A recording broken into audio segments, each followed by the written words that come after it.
Hey guys, this is Mike coming at you today from Player One Video Games with episode 5. Sure, let's go with that. Yeah, this week we're going to be talking about the Sega Genesis, Woo-woo! which is one of my top systems of all time. How I got it, when I got it, what did I think about the games compared to last gen, all that good stuff. How was it in 1989 when this thing came out? Mike, how'd you find out about the Genesis?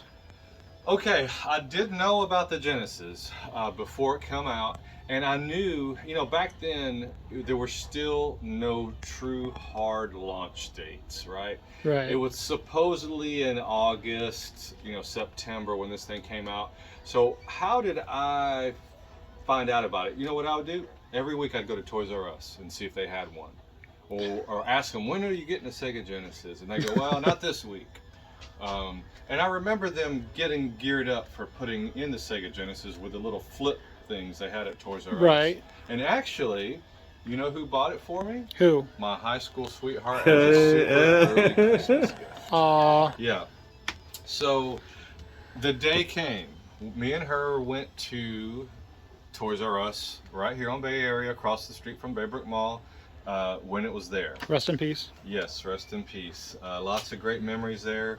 So we walk in and behold, there it is. And I think the price tag was like $169 or $189.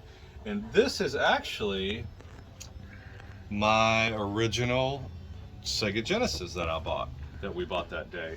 And of course, you don't have to ask me, did I buy one? Did you buy one, Mike? Yes, we did. But there was a problem. What was it? What was the problem, Mike? Okay, so I walk into Toys R Us and there it is. So so let's just pretend this is the Sega Genesis section, which it is here. Nice. And all the flip cards. So I'm looking at them going, great. It had a few flip cards that had the Sega Genesis there. But I looked down the aisle and right next to it, guess what showed up the exact same week, exact same time? What was it? The TurboGrafx 16. No. My mind was spinning. I was like, what in the heck am I going to do? It sounds cooler. TurboGrafx 16 Right. with an X, right? Yeah, TurboGrafx 16 with an X. And I was like, this thing looks great. Okay, the game I was really looking forward to and was John Madden football, Lakers versus Celtics. And it wasn't going to come out for a few more months after launch, right? And so, but those are the two games I was looking forward to. And they had a little demo of I had a picture of John Madden football on the TurboGrafx. Nothing in sight for the Genesis yet, right? Wow. And then I was like, I want John Madden football, but you couldn't buy it at that time. It was just like, hey, this is coming out. So Right. I was like, now am I going to buy this TurboGrafx? No, I can't. I've been waiting on this Genesis. So I was going back and forth, looking at the games that were available. Mike, how did you finally decide? How did I decide? Let's walk back this way and I'll show you. What made you choose the The Genesis? true reason, this is no joke. Okay, I looked at the controllers, right? That was on the box. This still looked like a Nintendo NES controller. Had 2 buttons. This had 3 buttons. Well, The Genesis controller had 3 buttons. And that was it. I said, it's got 3 buttons, it's going to be better. right. And that's the truth. That's how you made decisions in 1989 as an 18. I was 18 years old. Yeah, I think I just graduated high school. So yeah. So that was my big decision, was that 3rd button on the Genesis is why I bought the Sega Genesis. And it wasn't because it said high definition graphics on it. Right? Right. That didn't mean a darn thing in 1989 what it does today. So, okay. So we bought the Genesis, right? And took it home, and of course this came with Altered Beast. And I bought Tommy Lasorda Baseball. Well, okay. Okay, I think they were out of a couple of games. Like I wanted to buy Revenge of Shinobi or the Shinobi, but they didn't have it. There was another game that came out. I think Alex Kidd, I was wanting to buy that. They didn't have it. So I think they only had a couple games in stock. Right. So I bought Tommy Lasorda Baseball, and it came with Altered Beast. So I took it home that night, and I was a little underwhelmed. Oof. I hate to say this about a system I love. When I got it home, I was underwhelmed. Why was I underwhelmed? Yeah, why? Okay. I mean, it's right there. Arcade graphics and sound. Altered Beast looked good. It Mhm. did look good. It to me, it didn't look crazy better than the NES, but once I started playing Double Dragon on the NES and Battletoads and Turtles, they had depth to the playing field. Gotcha. You know, you could go back and forth, not just a 2D flat plane Mario. Right. Okay, I see what you're saying. I was like, this is okay. It's okay. And the Tommy Lasorda baseball was not that great, right? So at the time I was underwhelmed, but I was really truly holding out for Lakers versus Celtics, Mm-hmm. right? And This it did game. come out. Mm-hmm. And the first, this is not Madden 93. We don't have a John Madden first one in stock, but they play almost identical. So I was holding out for those two games, but along the way, maybe about a month goes by, I pick up Alex Kidd. What'd you think of it? Underwhelmed a little bit. Same thing. Same thing, a little underwhelmed. But I knew in my heart, I said I could see the potential in this system. Mm-hmm. Right? Let me see what's on the back of this box real quick. It just showed Altered Beast. So, well, I knew that this system was going to be. I just had a feeling it was going to be amazing, right? Right. So, at Christmas time of that year, this game I remember comes out, which is playing right now. Let's reset this game. So I bought the game. I said, man, this thing's gonna be great. And when this right here came up, believe it or not, that blew my mind. How amazing that looked. How much power it took a system to do that, right? Mhm. And then when I started this one, the gameplay was so good, and it had a huge playing field. You know, like Look at turtles. Yeah. So you could go back and forth, up and down, left and right. So, and it had good sound to it. It felt the atmosphere. You felt like you were in this era. So do you think that you would have been happy with it immediately had Golden Axe been the packet? 100%. I would have been happy if Golden Axe would have been a launch. It was almost a launch. I know it wasn't right away. Now I probably would have been okay with Shinobi, but it was a flat 2D Right. also. But that looked, I think graphically in the gameplay on it was more fun than a little bit than Altered Beast. Altered Beast was hard. Yeah. It was tough at the time. And, So well, once you beat it, like it's over. Like it was a quick game, kinda. But let's be honest, Golden Axe. I mean, you Was- could still play this to this Okay. day. It's fantastic. To this day, if I'm playing my Genesis, which is very often, I still play my Genesis, maybe not monthly, but at least every other month minimum. This is every time I play it, this gets turned on. So when this came out, this kept me going for a while. But not too long after, Streets of Rage came out. Oh, Right? yes. And when this one came out, it was like a modern version of Golden Axe. You know, you were in the city, it had good music, it had great moves that you've never seen in other games. Like you could, DDT somebody. Right. Right? And when I DDT'd somebody for the first time, I was like, wow, or you could get behind them and reverse throw them. It was so much fun. This game was just as much fun to me as Golden Axe. And then when Streets of Rage 2 came out, forget it, that was perfection. Right. You know, graphically it looked even better than this. It played a little bit better. But going back, all right, so maybe another couple months comes. Okay. I remember it was like in May or something. Was I in college? Yeah, I had to be because it was 1990. It's like 6 months later. I remember you could call, this is how psychotic I was, right? Okay. Now, I won't say psychotic, starved for information in 1990. Right. You read every magazine. You went to Randall's in the magazine section. You read up on everything you could constantly. Every week I'd go read the magazine. There was no internet. Right, no internet. So, and you would see a tiny little picture of, hey, this is what this game is going to be. So, but at the time, you could call EA Direct and order games from EA. Whoa. And they had specialists there if you want to talk about the game. And so I would call him up and I said, hey, tell me about John Madden football. I'm thinking about buying it. I would be on the payphone at college. I drop a quarter, and so the lady would come on. I said, well, does it have all the teams on it? She said, no, it doesn't have all the teams, but it has all the playoff teams. I can tell you that.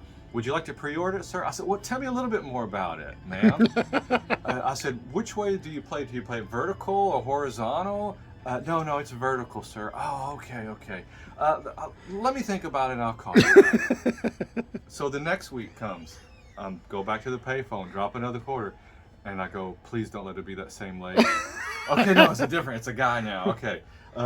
Sir, tell me about John Madden football. This is I don't want to say it was psychotic, but it was just, what would you call that? OCD? Fanatic, yeah.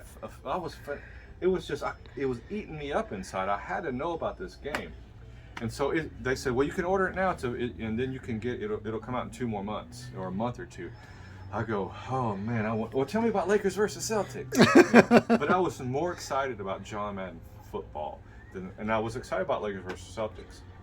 So I was working at the time. I was working part-time and going to college full-time.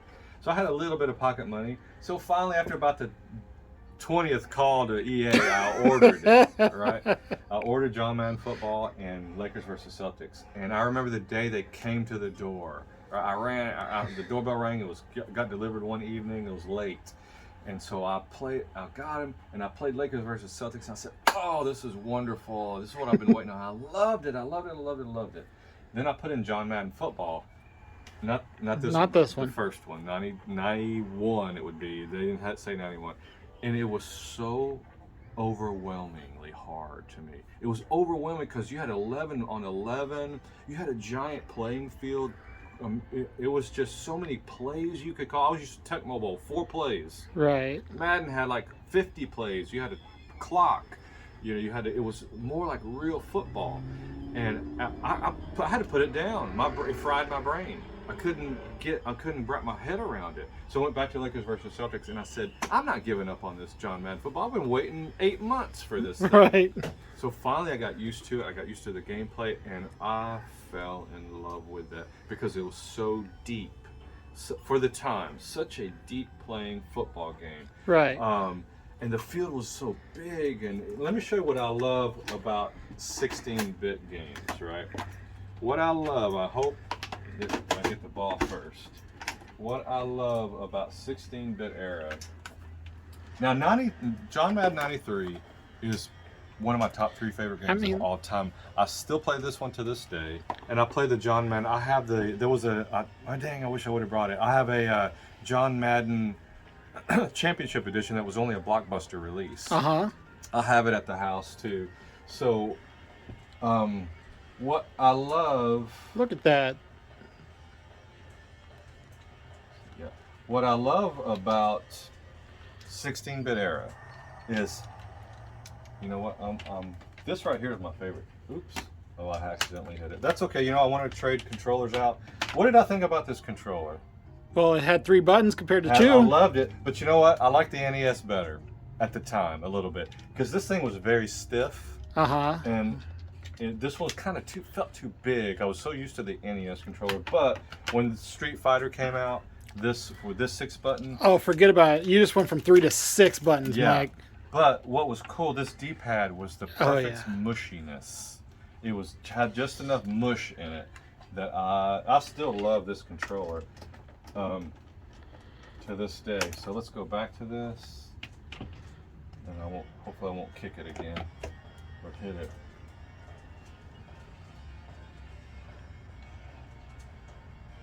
Okay. And I'll show what do I love about the 16-bit era so much. Buffalo gets to call it. Come on, heads. Dang it, that's all right.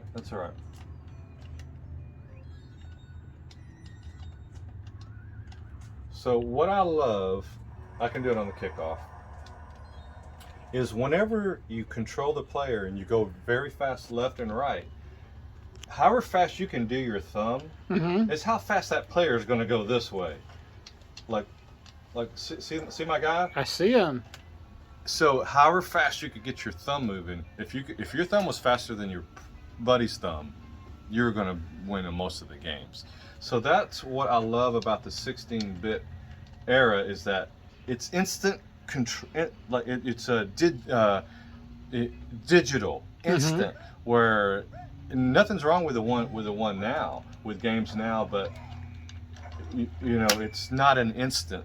They have to plant their foot in the ground, and they do a turn. You know, they're really moving like in real life. Where this one, the player just goes like that. I mean, that's every game is kind of like that, and that's what I love about 16-bit era. And I love the sprite-based graphics. I love that so much.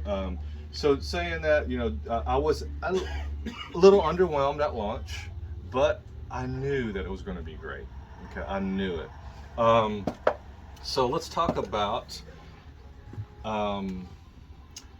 I don't really want to do many comparisons, but I will compare it a little bit to the TurboGrafx. So once I bought this, and once I saw TurboGrafx in motion, I saw one in motion probably 3 or 6 months later, and I knew I made the right choice. I could tell by the graphics, the motion, that it was just a little bit better. It was like in between an NES and a Genesis. Right. You know, it wasn't true 16-bit, right? It had two. No, it was 8 bits. Two 8-bit processors, yeah. But it was better than an NES graphically and things like that. But it couldn't hold a candle to the Genesis on the ease that the Genesis could pull off all these games. And just a quick comparison, like if you play John Madden Football 93 on the Genesis compared to the Super Nintendo, you could tell the processing power that this had over even the Super Nintendo. It was smoother. It the games felt bigger. You know, all you had to do is compare Madden 92, 93, and that is 100% where you'll see the difference. Or like the speed of Sonic. The Genesis, I mean, the Super could probably pull it off just fine, but it's not going to have the speed, the control, the quickness of all these games. Is why I like the Genesis. Now, there was some games I like better on the Super. Like I like Street Fighter better on the Super Nintendo. Things were a little more, could be colorful, a little bit more colorful, a little bit more brighter to me. But I compared game to game constantly. I loved doing that during the console war era, all the way through the PS2 and the original Xbox. I loved comparing games from system to system, like games. Did I love Sonic when it came out? I wouldn't say I loved it, but I really did like it a lot. To me, it was fun just to go fast and just to zoom through a level. That was the fun of it. But I didn't understand at the time, you need to kind of take your time on some things. You do have to stop. Right. So I would just buzz through the levels, you know, at that time. So at the time, I didn't enjoy Sonic like I should have until later, and I slowed down and played it. You know, back in the late 90s, I started playing my Genesis. Sounds counterintuitive. Yeah, right. That's right. That's right. It is. But Sonic 3 was awesome. Let's talk about Mortal Kombat a little bit. Mortal Kombat. Why did everybody, not just me, like this one over the Super Nintendo version? Easy answer. Blood. And it wasn't green blood, right? Did they have green blood in the Super? Yeah, no, that's sweat. Oh, it was sweat? They made it sweaty. Oh, okay, yeah. So wasn't that funny? Those few red pixels on the screen, that's all you needed, made a difference in this game. Well, because that's what Mortal Kombat's all about. That's right. We got the ERS. Yeah. The rating board. But saying all that, I did buy. Oh no, I can't say about the Super Nintendo. But did I buy a TurboGrafx at the time? No, of course not. I knew what it was going to be. You knew after you saw it in motion what was going to happen to the TurboGrafx. You know, at least I did. Macaulay Culkin didn't. He was on Arsenio Hall. And I remember watching Arsenio Hall when both of these came out, and Macaulay Culkin was on there. And Arsenio Hall gave him a TurboGrafx 16 as a gift, and I was like, "What in the world is wrong with them? Why didn't they give him a Genesis? This kid want a turbo?" You know. So, what do you want for Christmas? A TurboGrafx 16. Okay, let's go on to some. To me, one of my favorite hidden gems on this system is BattleTech. Interesting. It is like the Strike series, Desert Strike. Right. Strike. It does isometric. Right. Jungle Strike. All it those. It is a Mech Warrior version and I don't have the game in here. Sorry, guys. Wah, wah. Yeah, where we would play it. You always say, "Well, show us." Right. So I'll put that on the screen maybe. So this is a Mech Warrior version. Is hard also of Desert Strike, and I love this game a lot. Okay, let's talk about some disappointments. Oh, here we go. You know, I had more big disappointments on the NES. I had more minor disappointments on the Genesis. You know, really, because when you were playing the Genesis, you were playing a lot of games that were created just for the Genesis. Mm-hmm. You know, like Eternal Champions. This Street Fighter killer. Yeah, right. Yeah, that's all I read article after article. Oh, this is going to kill Street Fighter. This is going to dethrone Street Fighter. And I remember, oh, I can't wait. Look at all these crazy characters. Look at this cool character on the back here. I mean, he's a big guy, got shades, and on the front, look, it looks like from He-Man, the Right. Beastman. Beastman. I said, this is going to be great. Bought it brand new, got it home, and it was like kicking like a Yeah. It was just kind of kicking that way. I said, what's wrong with these reviewers, video game reviewers? And at that time, I didn't know they were getting paid. You know, they got paid to say, Sega, whoever made this. Sega of America. Sega of America. It was like their only game. That's why on any compilations now, that is not in it. Yeah. So not that it was a horrible game. It was a decent game. But my expectations was to surpass Street Fighter, which is impossible. And they told you that was going to be better than Street Fighter. And they told us it was going to be better Street Fighter. So I kept it. I didn't try to return it or anything. I kept it. Herzog's Way was a very early title. When I looked at the back of the flip thing on the Toys R Us, that's generally where I bought my games in Babbage's. And in the mall was EB, those three. Mm-hmm. So I said, wow, this looks like a really cool shooter, and you can be a tank, you can be this. Oh, I can't wait. So I get it home, and RTSs did not exist exactly. Maybe there was something on the PC that I didn't know about, because I Right. didn't have a PC to play. But this was really the first RTS to me I ever saw. Wow. And I didn't appreciate it at the time. I wanted action. Right. You know, action, not words. Who sang that? Def Leppard? I don't know. So I wanted action, and this was a lot of thinking, you know, and planning. Just your typical RTS. So I was put off by. I returned it. I think I was able to return this. It was tough, but I returned this one. But I'm not an RTS fan to this day. But my biggest, most gigantic disappointment. Well, John Madden, the first John Madden was good. It had its flaws. On some of the gameplay, but it was an amazing game. John Madden 92 almost was perfection. Mm-hmm. John Madden 93 was ultimate perfection for the Genesis football. So I remember I was working at, I think, Dow Chemical at the time. Like, how could it get better? Yeah, and John, I was waiting on this one, John Madden 94. I said, God, I can't wait. I remember getting off work, I was tired. I had a long day. I drove like 30 minutes out of the way to go pick this up because they were selling.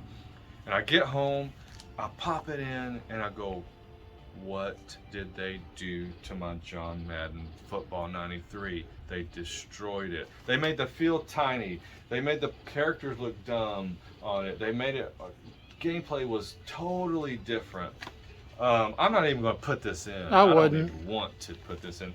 So guess what I did? I played this sucker for about 2-3 more years in a row. Yeah, why not? Until the 3DO came out with their one and only John Madden. And I was happy with that one, but the gameplay still was not as fast as this. You know, it was more digitized graphics. But this controller, I was so happy when this 6-button controller came out, and it only really came out. They would have probably never came out with this controller but because of Street Fighter. What were you saying? You had to hit this button? Yeah, you had the start button to switch between punches and kicks. It's insane, right? Horrible control. I never even tried that back then because I went straight to this thing, and I was so happy with this when it came out. So yeah, this controller still, when I hook up my Genesis, I use this one. Yep. And I still love this D-pad a ton. I love that one. So did you own one of these, Castro, when Yes, it came out? I did when Sonic came out. Okay. So let's kind of. Because unlike you, I actually loved Sonic when it first came out. So you loved Sonic when it first I went came over to a out. guy's house. I didn't even know the guy. My father would take me to this guy's house that he knew because he had a Genesis, and he put on Sonic, and I was just blown away. I was just like, "Oh my God, look at this little blue thing go, and it's so fast." And Mario couldn't hold a candle to this thing, and So okay, let's talk about the ending of the Genesis in my life for me, right? The end of the era for it. Did it end when the Super Nintendo came out? No, not even close. I still played it. I had the Super Nintendo, but I still played this one more. When the Sega CD came out, you know, it was basically a Genesis with better sound. right. The 32X came out. I was still playing the Genesis with it, going back and forth. My 32X games, I liked that one. And it was not until 1994, and when I got my 3DO, I believe, is when I remember boxing it up, putting it in this box, and putting it away in the back of the closet. What was the last game you played on the Genesis before you boxed it up? Can you remember? Madden 93? Probably. Or probably Streets of Rage or Golden Axe. You know what I would do with Golden Axe after, because I played it so much. I noticed that the era fit Metallica's Ride the Lightning perfect. The soundtrack for Ride the Lightning. So I would turn down this volume and turn up Ride the Lightning. And by the time you finished Ride the Lightning, both you were about finished with this game. So Look at it that. fit so perfect. Yeah, I love that one. So, okay. So I don't remember the last game I played, but it was going to be Golden Axe, Streets of Rage, or Madden probably. So I put it away in '94, and I had it in my closet forever. I got married, and it stayed in the back of the closet. And I remember this, I was working somewhere in like 99, 98, and Metal Slug came out, and it kind of jogged me back into the 2D 16-bit world. And I said, you know what? It's been years, been like 5 years. I want to play my Genesis. When I pulled it out, I remember pulling it out for the first time in 5 years, and I was playing it, and it just, I felt such a warm, amazing feeling. And from that moment on, I never put it away again. I always have had my Genesis somewhere close by. Even when I got divorced and lived in my little tiny one-bedroom, I didn't have any room for my systems, but I brought my Genesis. I kept it hooked up in like the bedroom, and whatever the current systems were at the time. And I wasn't as nostalgic at that time, but I had my Genesis and my PlayStation. I think by that time I had PS3 and 360, so I had those three, but I had my Genesis still. Everything else was in storage. You hear that? Sega Genesis. So Sega Genesis, Like a warm hug. yeah, it was a warm hug. I remember playing it going, oh, this feels great. This feels, oh, wait, this feels great. This feels, just the games. And so from 99 on, I have never been without my Genesis. If you put me on a deserted island, oh, and I only could have one system, it'd be the PlayStation 2 with its full library. Not the Genesis, but yeah, I can't be without my Genesis to this day. I love it, love it, love it. And it doesn't rank number one, but it's I need to sit here and think about it, but it's a top 5, 100% sure. Absolutely. Maybe third, next to a couple other systems. But all right, saying that, hey, this was a fun time going down memory lane with the old Genesis. I think I'm gonna play some Madden 93 when we shut her down. So come on down. Hey, we got all these games in stock. Yeah. Hey, look, you saw this. This looks like the old days right here with all these. We have tons of box Genesis, loose cartridges, lots of good higher end, ones in the case also. So if you got a hankering for some Genesis gameplay, we got you covered here. So come on down to Player One and check out the Genesis. It'll be a great time.